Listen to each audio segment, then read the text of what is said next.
Welcome to Healthy Lifestyle with Lorianne. I am Lorianne Casdia. Our goal here at Healthy Lifestyle is to inspire, educate, and empower you to fulfill a healthy, emotional, spiritual, and physical life so you can feel empowered to live the life you have always wanted and dreamed. I hope you're having a great day today. Welcome to the show. I am a life and business transformational success coach, and I'm so excited today that we are going to give you some verbal caffeine to light you up with possibilities, because today on our show, we have Michael Klein. Unbelievable individual. He is a Master RIM Facilitator, a Canfield Trainer, a Barrett Values Consultant, and a Transformational Retreat Leader. Michael was the 11th of 12 children. We'll put a pin in that. I want to go back to that. Born into poverty on their alcoholic father's junkyard. After losing his mother at age 7 and being adopted by emotionally abusive relatives, he discovered resourcefulness surpasses resources. Now, a six-time successful entrepreneur, Michael is on a mission to help others create their best lives. Commitment and committed to personal growth and answering the call to be the fire. As a teacher and human, he recently invested in a transformational retreat center in Costa Rica. It's absolutely gorgeous, and co-founded the Retreats Leaders Academy, a master of creating safe and sacred spaces with love, connection, and fun. Mike serves as senior trainer at the RIM Institute, having taught the RIM method to over 140 coaches and therapists. And he lives in Sarasota with his husband, Sal, for 34 years now. Congratulations on that. And their spoiled labradoodle, Luke. Good for that. Welcome to the show, Michael. You are a dream. I adore you. You know that. And I'm sure your labradoodle, Luke, is spoiled because you just spoil everybody who comes in contact with you. And he may join us. One never knows. And I don't have any control over those things. That's absolutely fine. Everyone is welcomed on this show. So that's a good thing. My Lassapoo may join us. So we just never know when she decides to use her voice. So we just kind of roll with it. But quite the story. 12 siblings, and you're the 11th. What is that like? I'm on a 4, and it's like, whoo. Well, we just got back from a 4-day family reunion weekend. So this just 2 days ago. So I'm still in recovery from being with a bunch of them and a whole bunch of nieces and nephews and all of that. So, yeah, I don't know what that's like, really. It's just, it's bizarre. I'm right? Being on the younger end. It's like, it's not like really growing up with 12 children because we grew up over a 20-year span. Yeah. But it's always fascinating to dip into family and learn. And I'm still learning from this weekend, asking questions. And I met a first cousin that I'd never met before. Oh, that's cool. One of my siblings found on, I think through Facebook. But it's interesting. And she showed up with lots of family pictures. Our grandparents are the same people. And so they had family albums with a lot of family history and filling in pieces for me. So it's always fascinating. Yeah. And enjoyable enough and stirring enough and all the things that family can be. Yeah, without a doubt. My 2 brothers, we're a 4. I'm the youngest of 4. We were 5. My 5th sister, the 5th one, she passed. She was the 5th child. She passed October 5th. It was 5:55 when she passed, and she lived for 5 hours. So I was like, there was a lot of 5s when I discovered that. And a couple of years ago, for some reason, I decided to pull her certificate because all I heard was there was some kind of respiratory issue. That's all I heard. And all I remembered as a child. And I looked into that. When I saw all the 5s, it was perfect because at that point I was investigating angel numbers and having all those numbers, the recurring numbers. And it's very interesting and points to a lot. But my older brothers are 10 years older than me. So I had that spread. It was almost like, my sister and I were the only kids because they were already out of the house by the time I really recognized that they were even brothers, other than annoying. Yeah. Well, yeah, I realized in retrospect, having 7 older brothers and being that the olders were sort of raising the youngers when I was one of the youngest, I realized basically I was raised by a pack of teenage boys. What could possibly go wrong? That's a good equation. That's right. Anyway, but somehow we all survived, and happily everyone's all the better for it. So yeah, and you're just an amazing human, and I love being around you. Every time I get to be around you, I'm just like, it's just happiness for me, and it's just, you always make me better. You make the people around you better, always, always, always. So I thank you for that, and you're such a light. So if no one has told you that, and I'm sure many have, you're a light force to be reckoned with. But I mentioned something in your intro. What does it mean to be the fire? So there was a long journey to get me to what that means and to accept that from a place of humility and fight with that idea out of ego. And so the short version of it is that to me, it means to be the neutral witness in holding space. So fire is without judgment. I realize I can put something into the fire and fire will burn it. It'll transmute it into ash and smoke, and it won't say, why did you burn that? Yeah. It won't judge what I gave up. It won't judge me for not putting something in the fire if I want to hold on to it. My original experience with this was actually around a big piece of fear that I wanted to let go of. And I was in conversation with a literal fire, and we had a long dialogue. It lasted for long dialogues last a long time. This went on for, I think, 4 or 5 nights in a row.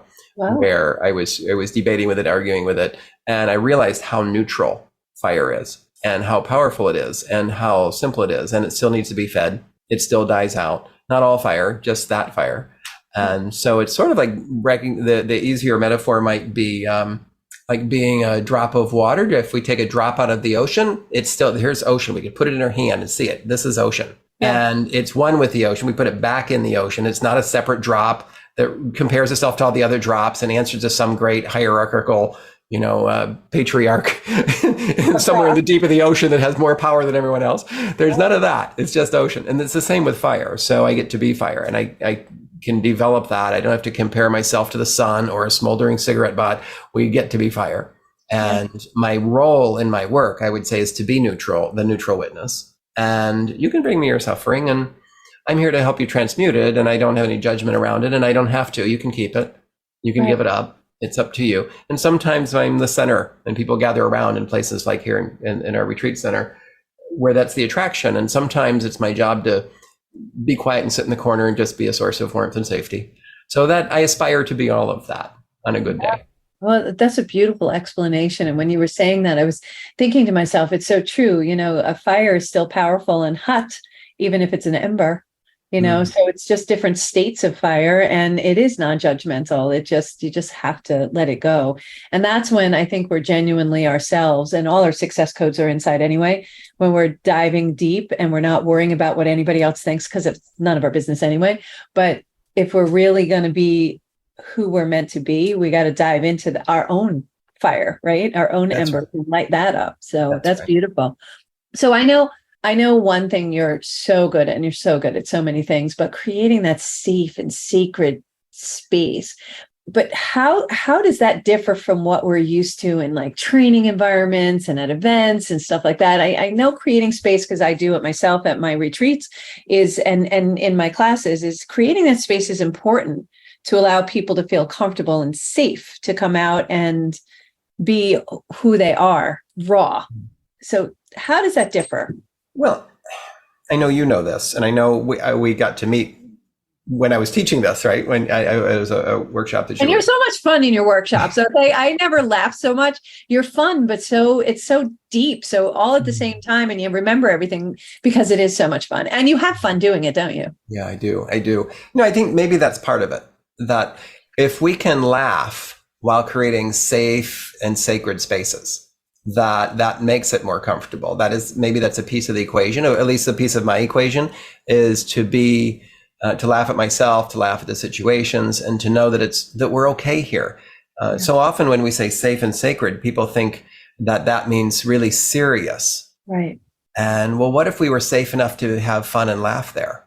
Yeah. I mean, I grew up in a relatively conservative, not relatively, in a conservative Catholic religious upbringing, and I think about, as a kid, what I thought was serious and safe or sacred was strictly serious. It's like there's no laughing, there's no joy, there's no fun here. And just this last weekend, looking at old family photos, I thought, wow, throughout history, has anyone ever had any joy? And I noticed in a few photos where people were having fun and being playful. And I started thinking about our perspective of what things look like Well, of course they were. Maybe they're just looking serious because they had to look formal for a photo, because people weren't running around in the 1940s with an iPhone taking pictures. So they put on your Sunday best. It's a big deal to get your picture taken, look serious, all of that. So maybe we throw meaning onto things that we don't really know is true. Yeah. And in a safe and sacred space or setting, part of it is a setting. Look at this building. This is a special place. You walk in, you feel the goosebumps, the energy's there. And when we go into that space, have you ever been told by a retreat leader or a facilitator in a meeting where they say, now this is a safe place? You ever hear the leader say that? Yeah. To me, that says this is not really that safe. Yes. If you have to say it, it's not quite there. That you can't tell me that I should decide to trust. I have to. Trust is built through experience. And I think safety is trust, that I will feel safe when I feel safe. And my nervous system might know that when I walk into the place. I might notice it when I meet you. I might notice it by the energy of the people around me. And I think the key is it has to be demonstrated. And I was going to say that one Sorry, go ahead. I was going to say that's exactly what you do. And what I love about it too is you demonstrate it in a fun way, but you're showing your vulnerability. It's like, okay, I'm going to be silly now. And I had that same experience, Catholic, very conservative, very strict house growing up. And so, I had to be serious in business for my first 20 years in business. I was always serious because I needed to be taken serious, and I wasn't fun. And I wasn't connecting because it was just like, too much. And then when I started being this many, my 5-year-old that I am inside, I was connecting with more people because I was being more who I was and having fun and doing joy. It didn't take away from the intellect. It didn't take away from my expertise in whatever the subject matter was.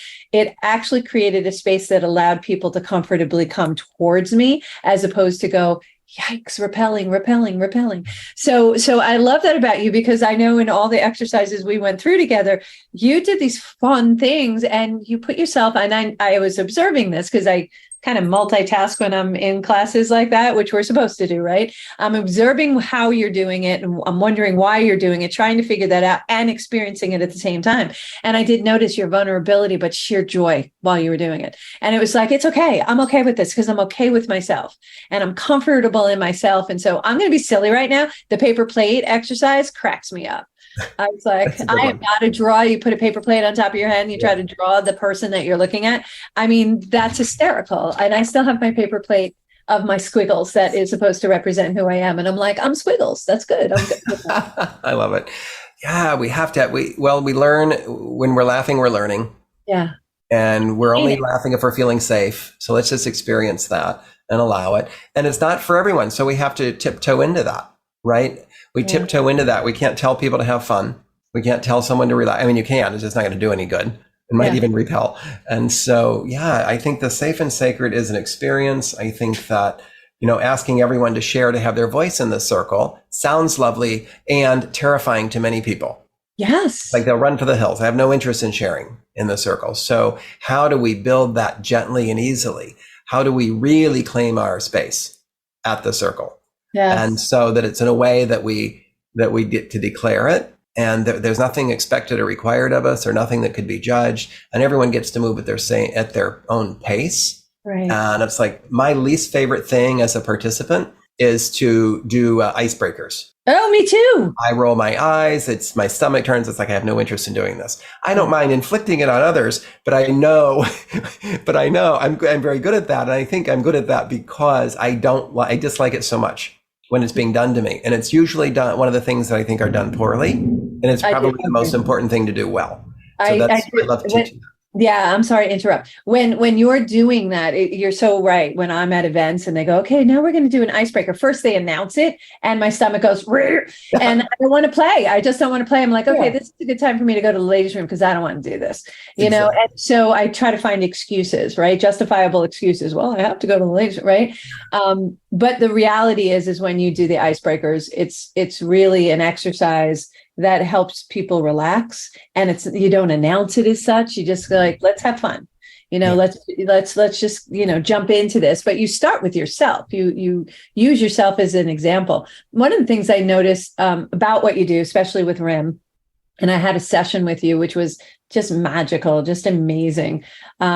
there are common types of healings that show up in your work. So what are those common healings that you see in your work? Because I notice mine shifting. I see people shifting, and it's so beautiful to see.